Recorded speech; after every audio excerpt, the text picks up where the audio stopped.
Keith, dwi'n eitha da yn cyflwyno pobl eraill, ond dwi ddim wedi cyflwyno fy hun fy sylweddoli. Morgan Parry dyn nhw fi, dwi'n gadeirydd y Cyngor Cefn Gwlad. Cyngor Cefn Gwlad yn cydlynu creu y llwybr yma o amgylch Cymru. Ac da ni wedi cael mwy nag un o'r digwyddiadau yma yn wahanol lefydd, ddim hwn fydd yr un ola chwaith, ond mae'n yn fraint mawr i Cyngor Cefn Gwlad cael y swyddogaeth o creu'r llwybr yma. Da ni edrych ymlaen yn fawr iawn i'r agoriad reit ar y diwedd flwyddyn nesaf. Dwi'n siŵr bod ni yn llwyddo i wneud hynny. Felly, I'm going to now introduce our second speaker and gofyn i John Davies sydd yn arweinydd Cyngor Sir Benfro ac hefyd yn arweinydd y WLGA, y corff sydd yn cydlynu cynghorau lleol yng Nghymru. John Davies is the leader of Pembrokeshire Council, but also leader of the WLGA, the organisation which coordinates local authorities in Wales. And it's important to note, I think, the support that local authorities right around Wales have given to this venture. We couldn't have done it without them. They're the ones who've actually done most of the work on the ground of repairing, of upgrading and opening new stretches of footpath. I'm sure John, like all local authorities, will be saying how important it is that footpath and access brings people into the countryside in a responsible way to support the local economy. Felly gai ofyn i John Davies wneud y geiriau. Diolch Morgan, bore da iawn i chi gyd. What a good morning it is this morning here in North Pembrokeshire and now in Ceredigion. As I welcome you all back to paradise in a few minutes. Gweinidog, Cyfeirydd Cyngor Ceredigion, chyfeillion oll.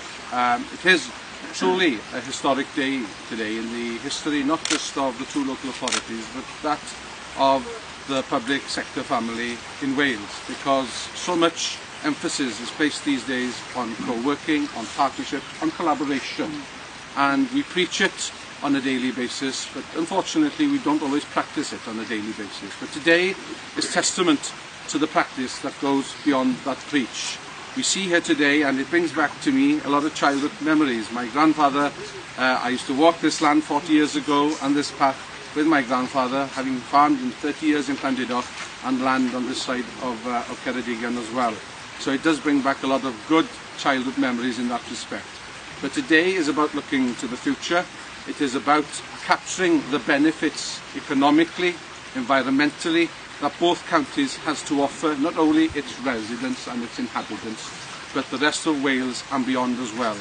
We know it is well versed, it is well understood of the benefits of the Coast National Park footpath that circles Pembrokeshire, and I know my colleague Richard will mention more about those economic benefits in a few more minutes.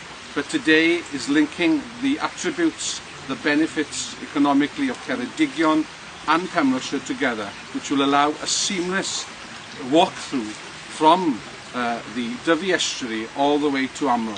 And that is a huge achievement. And that achievement wouldn't have happened. Yr uchelgais hyn ddim wedi cael ei chyflawni oni bai fod na ymdeimlad tuag at y wareiddiad hynny o gerdded. And I do pay tribute to the Minister and colleagues in the Welsh Assembly Government for turning and translating the vision of what this is all about into practical reality.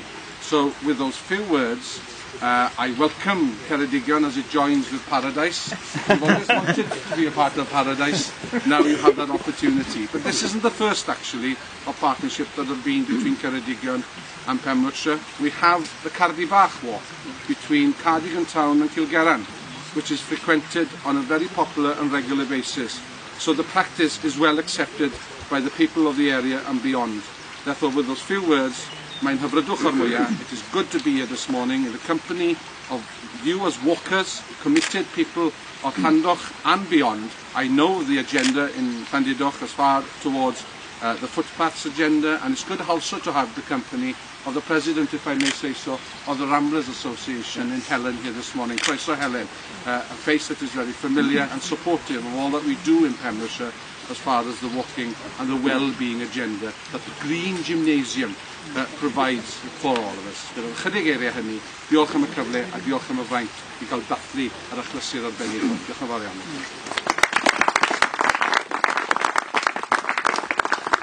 Diolch yn fawr, John.